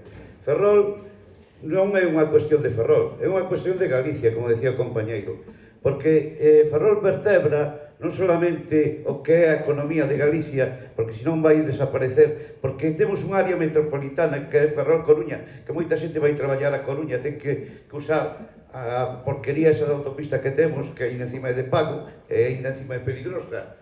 E, en segundo lugar, tamén vertebramos que a zona norte de Ortegal está sendo deprimida cando é unha zona regional que comunicaría non solamente toda a parte do Cantábrico, sino que sería un eixe que comunicaría unha eurozona que é con Francia a través do País Vasco. Aí fai pouco estuve en Santander funciona a cercanía de Feve, e fai doble uso para, como decía aquí a compañeira, hacia conexión con Asturias, e aí se desenrola unha parte económica do funcionamento dos povos que teñen aí, e outra parte no País Vasco. E en Galicia hai que reivindicar tamén como se fai en Cataluña, e como se fai tamén no País Vasco, que a Xunta ten que tomar tamén o tema das cercanías. Hai que reivindicar rodalías, como fai en Cataluña, no País Vasco, o goberno vasco ten tamén outros rodalías, non sei como lle chaman ali, que é o que vertebra Bilbao e está funcionando económicamente. E non deixa marxinado a xente das áreas que non son metropolitanas. E depois hai que reforzar tamén que non todo ten que pasar por Madrid. Por que coño temos para ir a mellor a Murcia temos que pasar por Madrid ou non sei, todo ten que pasar por Madrid. E nunca vi tal cousa, o que se falaba aí era un servicio de rede como hai en Alemania, en outros países, que non teñen que pasar por Berlín. Matan dos paxaros dun tiro. E despois en canto ao bypass, o famoso bypass, os 6 minutos, parece que é unha coña. No seu día, podía ser unha reivindicación para salir do... Pero eu, a verdad, eu eso de bypass, unha vez que nos poñamos a reivindicar en serio na rúa, eu pasaría do bypass e reclamaría que ese tema de conectar con Ferrol, primeiro, hai que electrificalo, hai que cambiar o trayecto, e cambiando o trayecto, e facendo certas obras, e sobran cartos, como decía o compañeiro Fernando, non fai falta o bypass, o que fai falta é que veña a vía dunha puñetera vez electrificada. E despois, para concluir, o tema de Ferrol, co de tren de Feve, xa que non cheguemos a Ribadeo, para facer esa conexión, pero coño, se pode facer hasta incluso 1 metro de superficie, cando veio Vivia electrificada e descongestionamos o tráfico na estrada de Castela e estamos reforzando Ortegal, pero ben feito, doble vía e electrificación. Perdonade que me haya extendido. Pasaría a Paco. Boa tarde. En primeiro lugar, pois expresar os meus parabéns porque se teña articulado un foro deste tipo, non? Que efectivamente é moi necesario, non? Coa mesma profundidade, creo que debo de expresar que, sobre todo de cara ao futuro, sería moi importante que esa unidade contase tamén con todos os partidos políticos. E digo porque sin esa convivencia e sin esa contribución, pois as cousas son prácticamente imposibles, non? Entón, unha cousa é o protagonismo social, que eu estou de acordo que debe correr por conta das persoas e os foros con unha imaxe que seña social e non política, pero dentro desa plataforma non hai por que excluir a ninguén sempre cando se sinta identificado co modelo que se defende nese foro, non? Ben, como modelo moi importante, eu quería por lo menos decir 4 cousas para aclarar o pasado que vayan tamén para o futuro que nos espera, non? A primeira delas é que sería bo que, para saber o que pasou no pasado, non recorrer aos recortes de prensa na actualidade, non me refiro no século XIX, porque eso non dá idea mínima de nada do que ten acontecido aquí. Eu quero vos dicir que en 1995 houve no Parlamento de Galicia uns debates moi serios con comisións as que foron as persoas cualificadas de ferroviarias e depois outro tipo de persoas, enxeñeiros, todo tipo de xente que quixo dar unha opinión, e se articulou un diseño para un plan de futuro que é mágoa que non se aplicara aquel diseño, porque aquel diseño que tiña velocidades máximas de 150 km por hora para toda Galicia, máximas, articulaba todo o país, era para que se fixera ese investimento en toda parte e era un ferrocarril convencional de certa calidade. Que pasa? Que entre que nos goberna e o que é o marco autonómico non se dirime en ese espazo o que se vai facer en unha competencia do Estado, pero sobre todo é porque quen nos gobernou pois tomou eso porque lle parecía que era inevitable ante os debates que estaba vendo no propio Parlamento e ante as movidas que había sociais, nas que, por certo, participou algún sindicato incluso do ámbito estatal, nos anos 95, 96, 97, 98, 99 e 2000. Pero ese plano, volvo a repetir, se se tuvera aplicado, sería a mitad do diñeiro que se enterrou e hoxe estarían funcionando as cousas. Ben, entón no Estado, e aí é onde quero que se vaya a fonte prístina, hai uns diarios e sesións do Parlamento Español. Creo que hai que ir ali e ver cal foi o papel de cada quen. Porque o eixo atlántico, entre Coruña e Vigo, empezou negándose o goberno do Partido Popular en minoría a facer nada. O señor Salgado decía que non saía un peso do seu peto para isto. Isto está, é unha frase lapidaria. Depois veo o señor Álvarez Cascos. E o señor Álvarez Cascos, que é o señor que ten moi mala fama, deixaba no mapa da Península Ibérica con ese modelo de alta velocidade que tiñan para que todas as capitais de provincia chegasen a Madrid como mínimo en 3 horas e media, deixaba fora a Galiza, un espacio en blanco como que puxéchedes aí no século XIX. Ben, pero aí houve unha conxuntura, e é que, ben, non vou a facer ningún tipo de luganza, estábamos nos anos, e entón, eso non o puderon facer. Pero non é por o papel de Fraga, porque Fraga, desgraciadamente, era moi desprestixiado e moi desprezado no Partido Popular a aquela altura. Non lle facía caso ninguén. E vino eu polos corredores do Congreso, acompañado solamente de María Jesús Sáenz, con alma en pena. E non vou contar outras cosas de tipo privado que podía contar. Pero ben, entón, houve un debate enorme no Parlamento, e entón o señor Álvarez Cascos, que xa comenzara a ratificar o modelo do eixo atlántico, de poñer xa non solamente ratificar curvas, sino electrificar o túnel doble vía, empezou a actuar obrigándolle tamén a Xunta a que participara con diñeiro, 30.000 millóns, entón creo que eran de pesetas, do erario público de Galicia. E empezamos así, porque eu creo que a xente tamén se ten que enterar de que aquí nada nos foi regalado, pero porque tamén as cosas foron combatidas. Ben, en 1925 o señor Felipe González deixaba prácticamente o ferrocarril en Ferrol abandonado.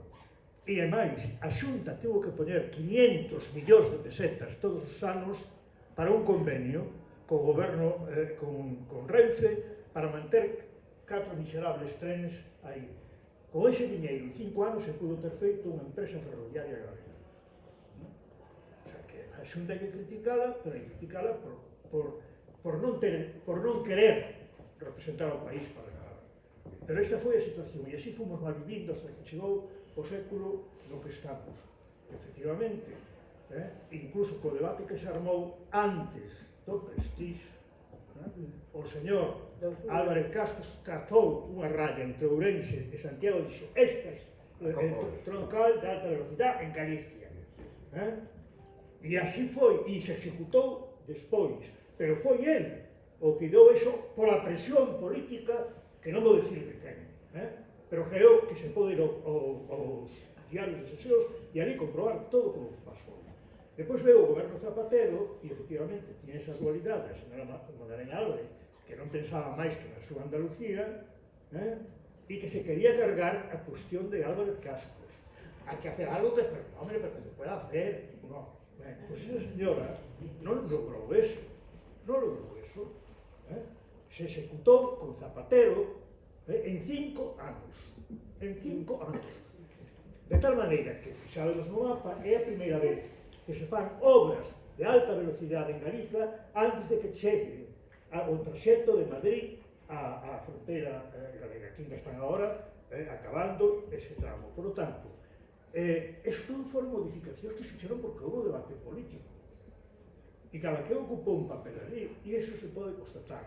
Se pode ir aos ordenamentos do Estado e ver a que cantidade chegaron os ordenamentos do Estado nos anos de Zapatero. Non vou dicir gracias a quen. 2.000 e pico millóns de euros anuais. A primeira vez que se investiga esas cantidades en Galicia. Unha parte considerable foi para o tramo Ourense-Santiago. E o pouco que se conseguía para isto, Ferrol-Coruña, estaba boicoteado. E non vou dicir por qué, porque non vamos a introducir ahora aquí factores de trifulca, non? Boicoteado, de la manera que o director xeral de Ferrocarrís, que pertenecía a un sindicato determinado no ámbito estatal, decía, bueno, Paco, non é importante porque isto lo absorbe todo o eje atlántico.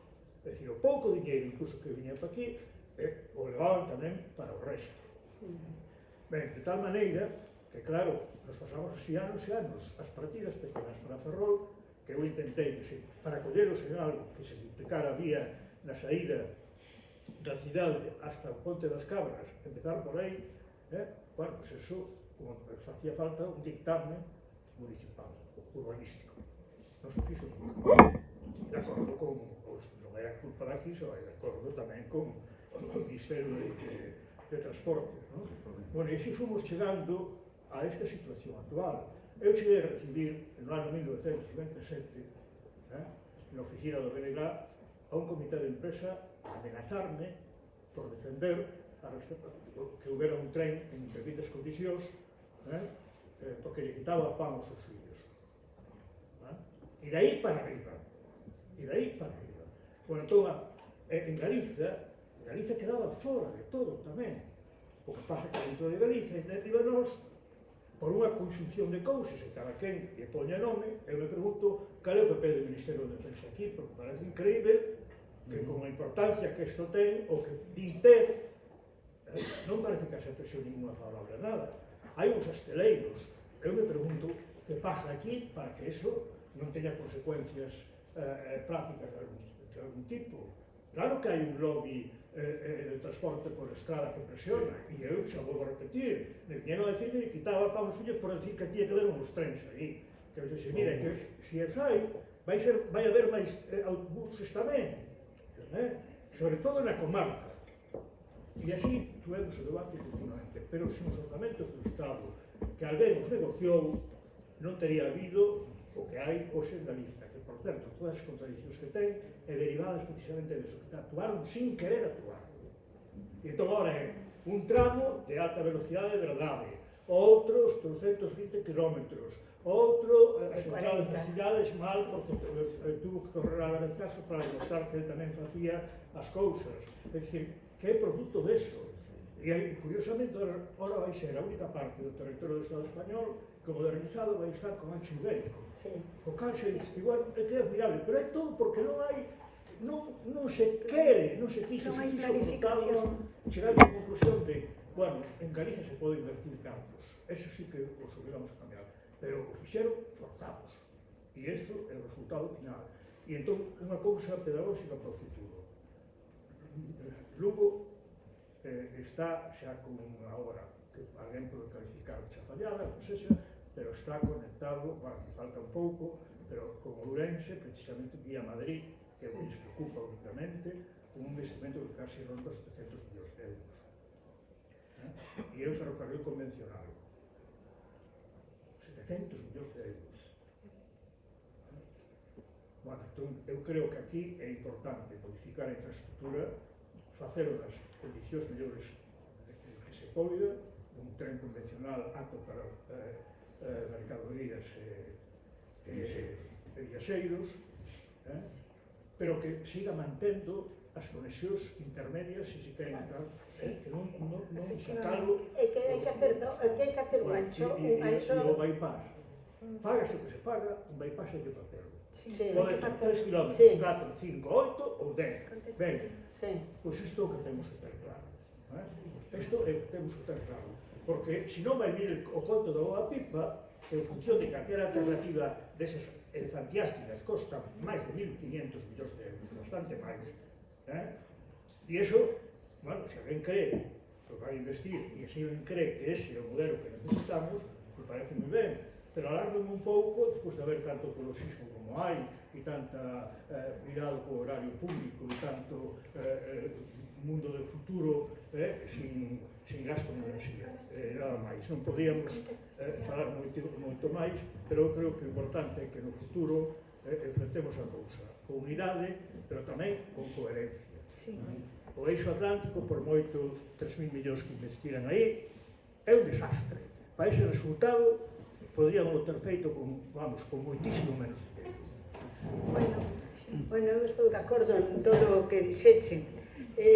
O que non expliquei é que eu non sou unha experta en ferrocarril e, lóxicamente, o que fixen foi un traballo de divulgación, non fun ao período de sesións, pero sí, bueno, non sou xornalista, os medios de comunicación ás veces non contamos ben as cousas, están polarizados, temos moitos problemas, pero intentei utilizar varios medios de comunicación para non ser sempre o mesmo, para que se note a diferencia e explicar. Sí que efectivamente se intentou, pero insistí en que non temos ancho de alta velocidade e que ademais, aínda que se poidera arreglar, porque ancho ibérico, aínda que podamos facer a vía mixta, se a fan sigue quedando mal por unha razón, porque necesitamos tamén as mercadorías. Ti mencionas que as mercadorías poden ir polo mesmo camiño, pois ao mellor como van a chegar ao porto de Ferrol ou como van a chegar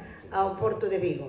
Entonces, eso sí que mencionaba tamén Vázquez Mao, non, que é fundamental, porque temos, o sea, Galicia ten que estar como ten que estar, non? O sea, como pensamos todos que debe de estar, pero ahora mismo está totalmente abandonada. Esperanza, quere decir algo? Sí, non, eu o que quería decir é que o foro naceu como un revulsivo, como unha chispa, se queredes, para visibilizar o problema. Entón, para unir, para facer estudios, nós estamos facendo estudios, enterándonos, recollendo, informándonos, e pretendemos simplemente que iso é mobilizar, saber, informar, traer a xente. Despois, no futuro, por suposto que teñen que ser as administracións as que resolvan de maneira unida. Ten que haber unha especie de pacto de mínimos entre todos os partidos políticos, ten que haber as distintas administracións de todo tipo. A autoridade portuaria, por exemplo, nos contaba outro día na autoridade portuaria pois as dificultades tamén que teñen. O tren do Porto da Coruña acaban de firmar que con fondos do Estado. O tren que fixemos aquí, que estiveron facendo, que se está rematando do Porto Exterior ao Porto Interior de Ferrol con cartos da autoridade portuaria. Agora de Ferrol. Agora se está facendo a conexión coa estación do tren. Pois tamén unha parte a pon o Estado, pero a autoridade portuaria porque tamén ten que poñer cartos. E logo resulta que van a chegar as vías preparadas ata a estación de Ferrol aquí, E logo por onde van? Que pasa? Que pasa con as mercadorías? Non temos que perder de vista que o futuro é a descarbonización, co problema que temos de cambio climático, entón o futuro ten que pasar para mover mercadorías, pasaxeiros e incluso o tren correo, por eso falaba eu dos correos. O correo tamén é carísimo tal como funciona hoxe en día, está contaminando continuamente a base de... Hai países, en Estados Unidos e zonas, donde xa o tren volve a ir o correo volve a ir polos tres modernos que non funcionan tanto. Entón, no futuro, claro que teñen que estar todos os partidos políticos, non no foro, sino facendo o seu traballo, igual no foro tamén. Nós non somos nada, somos 20 asociacións que estamos empuxando e que despois o traballo é das administracións e nos aí empuxar. Gracias, porque somos moitos xa. Aquí hai unha pregunta por aquí. Eu quería falar da línea FEBE, porque nos vivimos Febe. en Pedroso, e desde logo empezamos a utilizar. O que pasa é que funciona tan mal, que a xente... Non funciona, é claro, a xente moita non vai. Vai a xente que non lle queda os que están vindo de fora, os inmigrantes, as familias que non lles queda outra, porque non teñen coche ni nada, pois teñen que ir sí ou sí. Entón, claro, eu vexo na prensa que pon, que en Galiza é no único sitio onde as cercanías que están perdendo xente. E que claro, é que a xente di, bueno, é que isto non son cercanías, as cercanías estarían moi ben se funcionasen, pero se ti chegas primeiro, tens que chamar a ver se pasa o tren, sí, bueno, chegas a collelo, empezas a esperar e non chega, media hora, chega, e despois, bueno, é unha das últimas veces que o collín iba a vir aquí a Ferrol comer e chamaban, pero onde estás? Na estación esperando, e sigo esperando, bueno, e despois, despois chegamos a xuvia, baixamos para esperar o que vende non sei onde. E onde estás? A ver, vamos buscarte. Pois é iso que pasa todos os días. E a xente que non lles queda outra di, é que claro, é que se non nos collemos, é que é o único, é o que temos. Outro día viña unha familia de Pedroso, que claro, ten moi poucos medios e non lles queda outra. E di, bueno, é que din que o van quitar, pero claro, é que se non, a ver en que vamos, porque é que se non, a ver que facemos. Entón o deixan, porque que se non, claro, a xente vai se botar. Entón, bueno, que aínda por riba queremos botar a culpa de que a xente non vai. Claro, e despois queren que protestemos. Claro, é que cada vez que pasa isto, tens que botar un papeliño, pero eso a nivel individual non vai entrar nada. Ten que ser toda a xente, e sobre todo en Madrid, que é de onde veñemos Carlos. É a unión o que se dicía. A ver, outro día. Perdoade, gracias por esta oportunidade. Mirad o que pasou. Xa non é os tres que non veñen. A rapaza iba comigo o domingo. Sí. Dou fe. Mirad o que pasou. Eu iba ao Ortigueiro, cantos de taberna, a música. Achega, por favor, o micro. A música. Vou, unha discapacidade, non podo andar. Monto no tren, quito o billete. Ortigueira, pago. Billete de discapacidade. É que se oye mal. Billete de discapacidade. Iba a rapaza. Dígolle, o que iba como conductor non, o que se chama revisor. Ortigueira, non teño por que coñecer. Meu billete vai pagado a Ortigueira. Baixas a rapaza, baixas da Moeche. Me acerca a cabina, o revisor sempre guardado detrás da cabina. Non se ve o espello, está cerrado. Non sabía onde baixarme. E digo, é aquí. Me abandonou en Seara. Me abandonou. Dígolle, é aquí, guardado detrás do espello. Sí. Me baixo ali, miro. E eu, non, que non é aquí. Arrancou o tren. Había hasta Ortigueira, un esguince de rodilla. Sola, no medio do mar. Ese é meu pai, ese é vosso fillo. Ese calquera, vin morrer ali. Un maior meu. Abandonado ali na ría. Ese de noite, ese chove. Naide mirou de naide. Un abandono total. Abandono. Se é un maior, se é un desorientado. Eu ainda camiñei, fixen que iba a Ortigueira, pero a impotencia. Pero non foi o tren, foi o que atendía, o que lle permiten. Non iba a revisor, sí que iba a revisor. Gardouse co móvil guardado dentro. Facer que fai. Non é que non veño, xe que non atenden. E se a miña nai, impedida 100%. Eu estou 33. Porque me poñen así. Eu 100%, deixano ali. Ali morre. Por favor. Gracias pola súa intervención. Estaba a rapaza. Sentímelo moito. É testigo. Solo iba eu. Acheguei na cabina. Decídeme cando é Ortigueira. Meteuse dentro co móvil. Hai unha palabra pedida único antes de que nos vayamos todos, lembrade que o 24 temos outro acto. Sí, escoitades, non? Antes de dar a palabra a un compañeiro e que nos vayamos,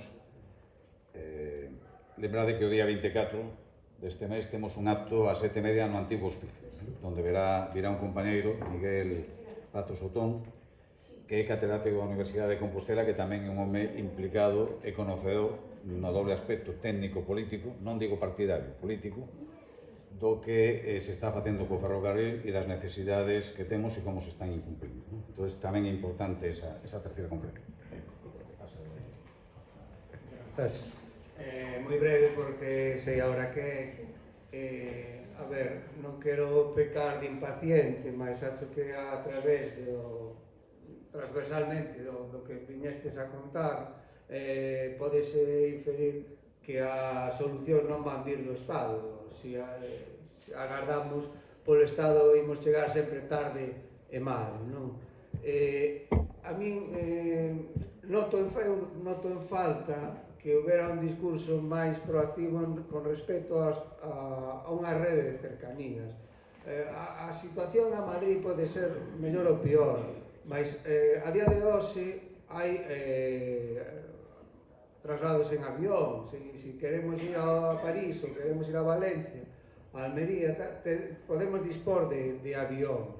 Mas o que boto en falta, sobre todo, é a necesidade de articular, e que ben se comentou en algún momento, mas non coido que é a prioridade no discurso a nivel transversal, que para mí a prioridade sería iso, unha rede de cercanías que articulase económica e socialmente o noso país. E de Madrid, agardar pouco, tarde e mal. Gracias. Queredes ir a mesa a fastidiar algo? Sí. Era unha palabra. Eu era para pechar. Bueno, nada, son dúas cousas, brevemente. Primeiro, creo que tanto da vosa intervención como da semana pasada, eu creo que cando menos podemos tirar algunhas conclusións. Primeiro, que o problema da situación das infraestructuras ferroviarias na nosa cidade e no noso país non é un problema de tipo económico, Eu facía referencia outro día ao feito de que o Tribunal de Contas da Unión Europea valoraba o investimento que fixo o Estado español no período 2008 e que destinou o 62% dos fondos que a Unión Europea asignaba aos Estados a renovar infraestructuras ferroviarias e que o fixo en base a criterios de tipo político. Aquí temos o acceso ferroviario para ir ao exterior, que son 100 millóns de euros. 100 millóns de euros que despois teñen problemas de conexión con infraestructura ferroviaria porque está no estado no que está. Entón, creo que o primeiro é evidente. Isto non é un problema de tipo económico. Segundo, coa explicación que acabades de facer vos, sobre todo a última parte, e con algunhas experiencias que hai do pasado, podemos comprobar que isto non é un problema de tipo técnico. Hai un estudo informativo do ano 2008-2009, hai un estudo informativo para o bypass actualmente vixente, hai propostas como a do Eixo Atlántico que acreditan que isto, desde o punto de vista técnico, é viable. Por tanto, parece que a conclusión é moi evidente. Isto é un problema de tipo de vontade política, non?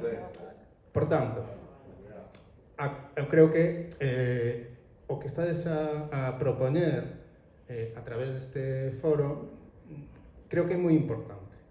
Moi importante, en primeiro lugar, porque socializa e nos colectiviza a todos e a todas nunha demanda que nesta cidade eu creo que cada vez se fai máis urxente. Dado a situación na que están o transporte por estrada, tanto o que é o transporte público como a situación da P9 e produto do illamento social e económico que produce carecer dunhas conexións áxiles co resto do país. Por tanto, en primeiro lugar, darvos a enhoraboa por isto que estades facendo.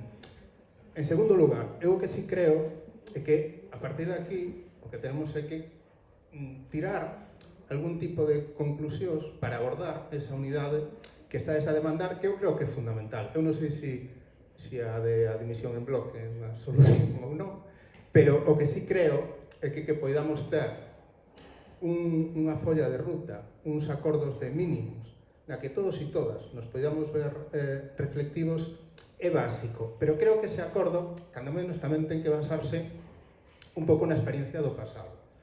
E penso que temos que aprender do feito de que as cousas, para que se consigan e para que avancen, necesitan de moitísimo esforzo e de moitísima presión.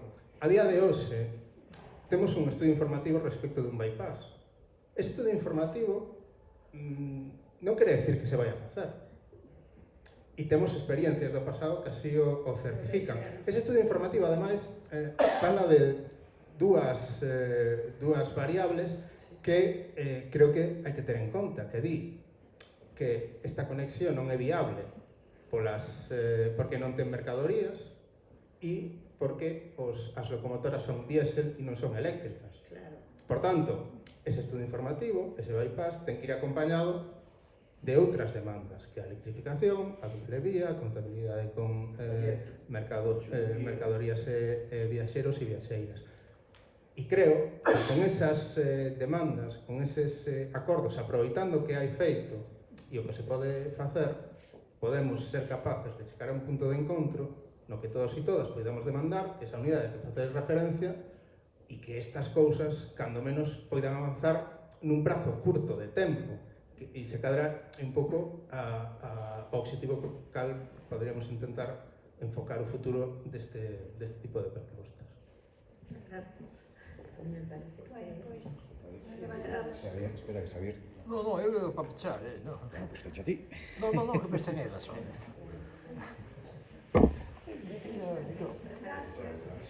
Grazas, o que pretendemos era simplemente, xa o dixo tamén Fernando, e todos os que estamos neste foro, que vai medrando, e ir creando conciencia, pois, da forma que sabemos, da forma de poñer ao día os datos que hai. É certo que hai máis datos, moitos máis, na comisión, no libro de sesións do Congreso e demais, pero evidentemente é empezar a andar, empezar a camiñar. pero evidentemente con unha chegada, porque un non vai a... Entonces esa chegada se vai buscando en función de todas as sociedades. Empezamos 9, somos 20, e irán medrando, si se van medrando, e tenemos que seguir movéndonos un pouco máis, explicando e aproveitando todas as aportacións, por suposto, que se trata de eso, non? Moitas grazas. Nos vemos.